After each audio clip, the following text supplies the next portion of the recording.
Արաբկիրի հայորդյաց տան տնօրինությունը կանանց միամսյակի շրջանակում իրենց սաների մայրիկներին, տատիկներին, քույրերին հնարավորություն է ընձեռել 1 ամիս անվճար հաճախել հայորդյաց տանը գործող որևէ դասարան։ Շատ լավ է լինում, որ ծնողը ներսից կարողանում է ճանաչել, իմանալ, թե մենք ինչով ենք զբաղվում այստեղ։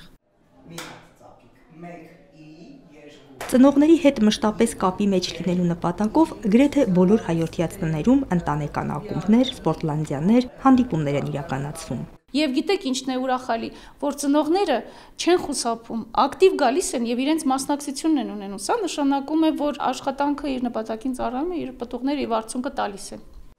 Նկարել սովորելու երիտասարդ տարիների երազանքն իրականացնելու լավ առիթ է սա, ասում է Կարինե Հովհաննիսյանը։ Նրա երեխան հայորդյաց տան նկարչության, իսկ ինքը մանրանկարչության դասարան է հաճախում։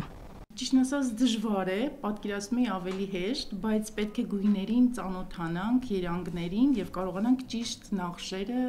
ընդգծել։ Անահիտի ցանկությամբ էլ մայրն անգլերեն է սովորում։ Դժվար է, բայց հմուտ մասնագետի օգնությամբ հաղթահարելն անհնար չէ, ասում են մայր ու դուստր։ Ես ճիշտն ասած ուզեցա, որ մայրիկը իմ հետ գա, որովհետև հետաքրքիր լեզու է, ինքը մենակ ֆրանսերեն գիտեր, ուզեցա, որ ինքն է անգլերեն իմանար։ Իմ համար իրոք շատ հետաքրքիր է, լավ մանկավարժ ամենակարևորը, ճիշտ համապատասխան տալիս է ինչ անհրաժեշտ է։ Ինձ էլ հաճելի է ու ինձ թվում է, որ կշարունակեմ ես էլ գալ, ինչքան որ Անահիտը։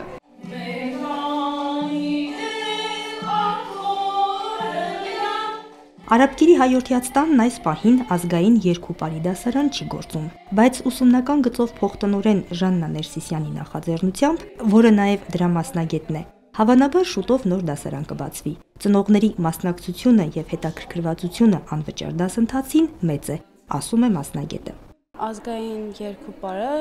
յուրաքանչյուր հայ պիտի իմանա, քանի որ դա իր երկրի կարելի ասել պատմությունն է։ Դրա համար ես էլ ուզեցի, ինչպես իմ դասընկերները, ուզեցի իրանց հետ հաճախել։ Ազգային արժեքները բոլորս էլ գիտենք պահպանման այդ կարևորագույն մեծ խնդիրը հիմա ավելի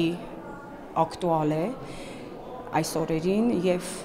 գտնում եմ, որ բոլորս էլ պետք է որպես զինված, որպես զինվոր պետք է կարողանանք հնարավորինս փոխանցել եւ պահպանել։